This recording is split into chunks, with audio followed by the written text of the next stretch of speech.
I, 33 female, live with my brother 32 and his new wife 34. Things have been fine to a point and I appreciate them taking me in during my time of need. That's not lost on me.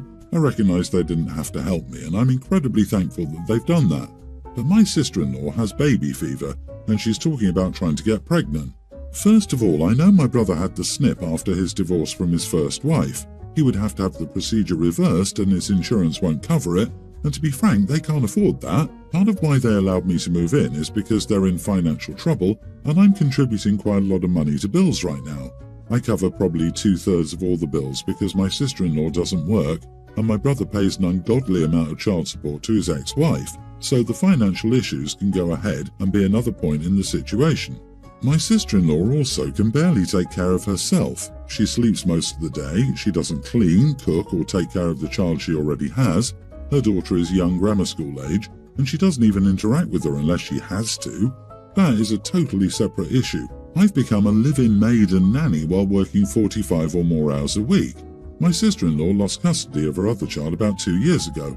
He's a tween and living with family. I don't know why she even lost custody. She didn't fight to get him back. 2 days ago, my brother told me he has an appointment to meet with his doctor to discuss the reversal so he and sister-in-law can try for a baby. I told them they were out of their minds. It got explosive and I finally asked who was going to take care of a baby when my brother works full-time, I work full-time, and she constantly makes excuses not to even do basic crap around the house and take the dog outside. She really had the nerve to tell me, "I thought you could handle them when you get off work before brother gets home so the load is evenly distributed." I blew up.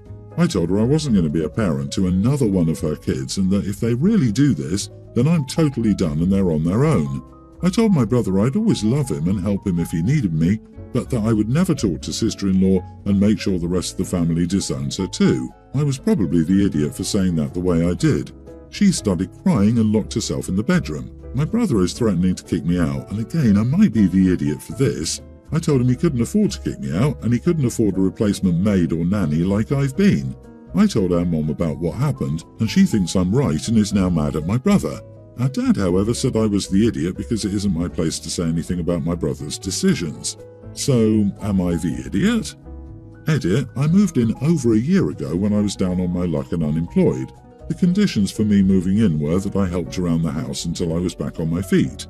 Their financial situation changed though, and they asked me to stay, which is why I've lived with them this long. What I did not expect was to get almost 100% of the workload in the home and work longer hours than my brother. We have had multiple conversations about how I felt it was unfair that I do so much, and my sister-in-law said they helped me, so I'm obligated to help now.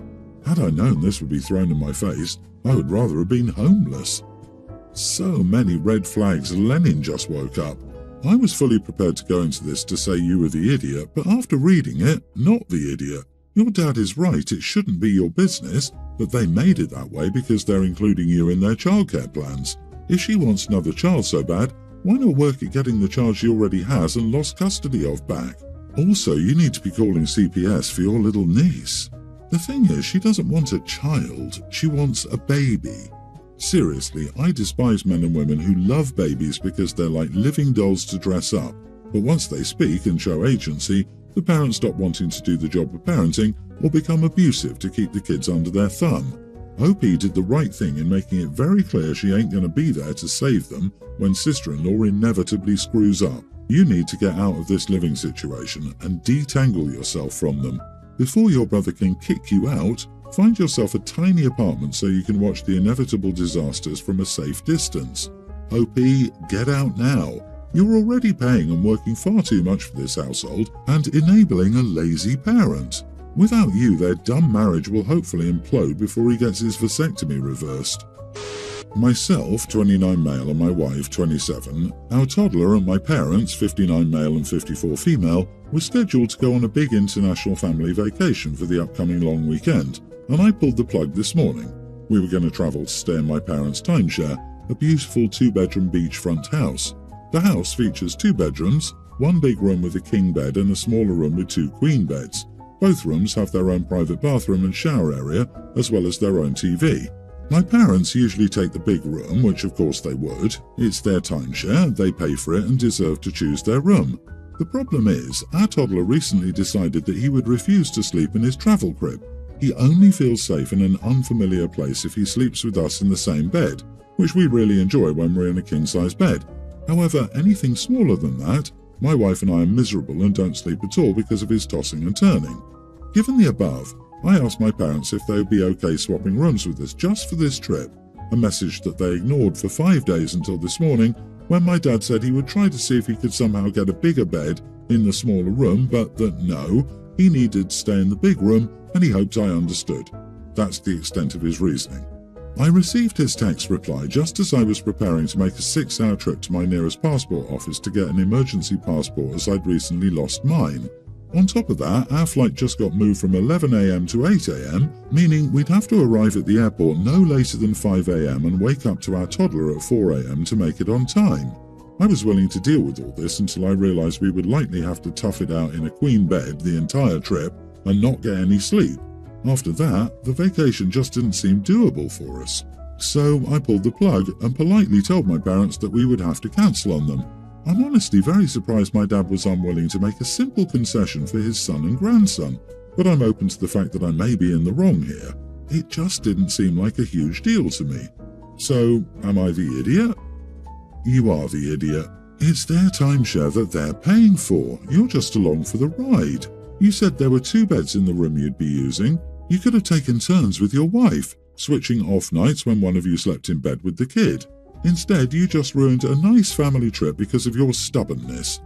I've slept in a queen-size bed with my husband and 2 toddlers on vacations many times. It's absolutely doable. It would be one thing if it was an impossible situation, like having to fit 2 of you and the baby in a twin, but it's not. It's slightly less comfortable than if you had the king-size bed, and it's unreasonable for you to expect your parents to give up the nice room that, again, they paid for in order to take the smaller room that they also paid for, and you should be grateful to have. Cry me a river. You're entitled and spoiled, and you're going to raise your son to be entitled and spoiled. Get over yourself. My ex-wife, 34, and I, male 38, divorced. As part of the separation, I moved out of our 4-bedroom home. Under the divorce settlement, we agreed that the alimony payments of $1,240 a month I was paying her end, and she waived child support and further alimony claims. I keep paying the mortgage and essential bills on the 4-bed until our 2 daughters, tween and pre-tween, are 19, and when it's sold she gets 60%. I take on all our existing debts. I moved into a small house share, the cheapest in the area. Unfortunately, this means I can't have them overnight and have to go back to the 4-bed to see them. She wants me to immediately use the money I'm no longer paying her to rent a 2 or 3-bed and have the girls some nights. While I would really like to do this and wish I could, it's financially difficult right now due to my existing debts. These debts are around $45,000, with 2 credit cards and 2 loans. I recently paid off a $10,000 overdraft. She did most of the spending that racked up these debts, including, without my consent, a boob job soon after we agreed to separate the joint account that was already in overdraft. I then closed that account and got a repayment plan which I've just finished, but I still have the 4 other debts. I've explained to her that while I would really like to have 50-50 childcare now, I want to use the money I no longer pay her to pay down the debt first and not use it to get a place immediately. While I could just about afford the place now, in 2 years my mortgage costs will increase significantly due to rising interest rates and a second equity loan. I've told her that I'll get a place when it's financially less risky. Still, she's demanding it happens immediately and applying to the court to force the issue. Am I the idiot for not putting the girls first? She earns a low wage, enough for food, but she earns less than the current mortgage on the 4-bed. I would much prefer to be cleanly separated and split childcare equally, but she is still, in reality, financially dependent on me. While I would have enough to rent a 2-bed, I want to pay off the debt, so I've got a buffer. I earn a good wage, but as a contractor I only get paid the days I actually work. I've not taken any vacation time outside of public holidays in the last 2 years. Darn, thanks for reminding me to die before getting a divorce. If she's taking you to court to change the agreements, I'd say time to lawyer up, because this divorce agreement sounds absolutely terrible. Absolutely terrible indeed, taking on all the debts on his own. What a crap deal. I also wonder why it's mostly the guy who must move out. Screw it, I'd say stay in the damn house I'm paying the mortgage on. OP needs a better lawyer.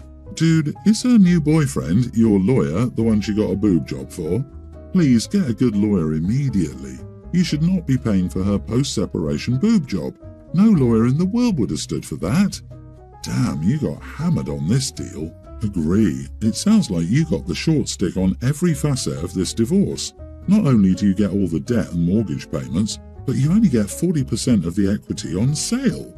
I guess that's a good deal for getting away from this person. Your ex clearly has no idea or care about finances and is only interested in having her free time. You're trying to set yourself up so you can set up your girls. I think you're doing the best you can.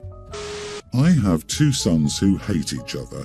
This has affected the entire family, and now even their wives and kids can't get along.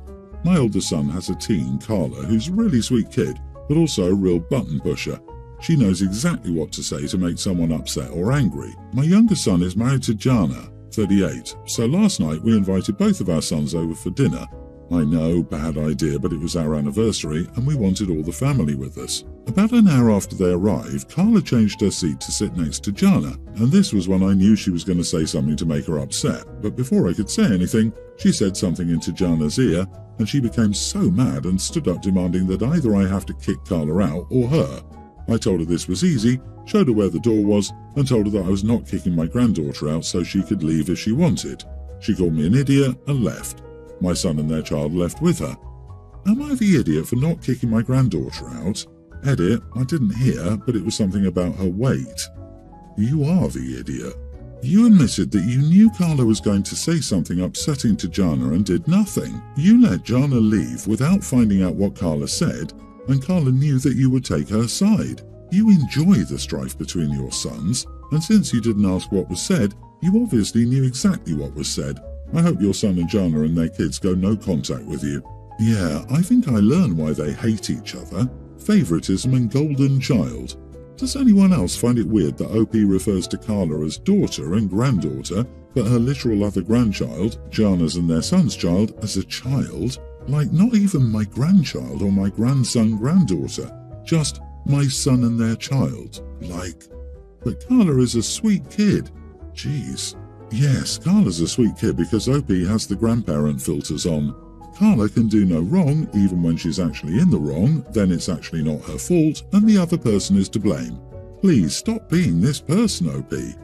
OP is literally way too old to pull this type of stuff. I thought we got wiser as we got older, but I guess we don't. But I do think OP is aware, but they just don't want to admit it because they conveniently left out the reason for the feud and what Carla said to Jana. What a bratty kid. Good spot. OP clearly favours Carla's side of the family. Hopefully the other side will recognise this and stop picking up when OP calls. Teaching your granddaughter that egging her aunt on about her weight is totally okay and even getting the result she wants is disgusting. You should be help raising this girl into a functioning human being, not a mean brat. My partner and I are the typical sleep-deprived parents of 3 children's ages toddler to infant. I'm a stay-at-home mom while my partner commutes for work and, depending on which site he's at, can be on the road for more than 6 hours a day. When necessary, he'll get a hotel room closer to the job site. Getting up with the children during the night has always been my responsibility. The logic behind this is that his sleep should be the priority due to the dangers of driving while drowsy. I've always accepted this without complaint. However, since the birth of our youngest, my partner has begun to accuse me of intentionally disrupting his sleep if the baby wakes him at night. This past week, my partner had a few long days and was gone from early Wednesday morning until late Friday night. Please, no judgment, but I was so busy, exhausted and overwhelmed during that time that I didn't get the opportunity to shower. I felt disgusting. It took ages for the children to fall asleep with the excitement of Daddy being home, but around midnight Friday night, I finally got the opportunity to treat myself to a shower. I hoped the baby would stay asleep, but if he didn't, there was finally another adult to cover for me, and as the next day was Saturday, there was no commute to worry about. Well, of course, the baby woke up and my partner was absolutely livid. I was accused of being selfish, vindictive, unsupportive, and of using the baby as a weapon to punish my partner for getting more sleep than me. I was called every curse word in the book, and when I asked why my partner at no point tried to pick up or soothe the baby, I was told that he doesn't have tits to put the baby back to sleep, so what would be the point? At first, I was equally angry at my partner for choosing to lash out at me instead of caring for the baby. However, now that I've calmed down, I've started worrying that I was wrong.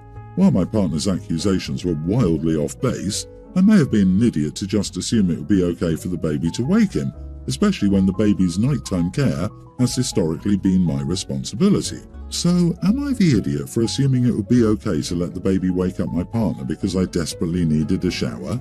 Not the idiot. Even though you're a stay-at-home mom, that doesn't mean you're the only one with parental responsibilities.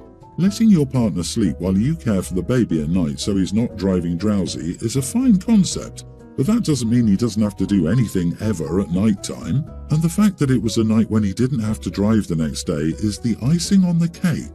Taking a shower for the first time in several days while there's another adult around is not a selfish act or weaponizing your baby. It's basic human hygiene that you shouldn't have to apologize for. Tell your partner it's time to start being a parent. How would he do this without breasts? It's common knowledge that women change diapers with their breasts. I go so far as to call it weaponized incompetence. Sure, he doesn't have breasts, but sticking the baby on the boob isn't the only way to get them back to sleep. And even if it was, does he not still have a responsibility to at least comfort his child until mom returns to feed the baby? Come on now, stop acting like you're helpless in the situation. I bet he got perfect long sleep time Wednesday and Thursday nights while you were doing 100% of childcare and couldn't even get a shower for yourself. You've given him way too much of a break on care duties if he doesn't even know how to pick his baby up to soothe it. Girl, stop allowing this person to procreate using your uterus. Please stop. That level of aggression would be an absolute deal breaker for me.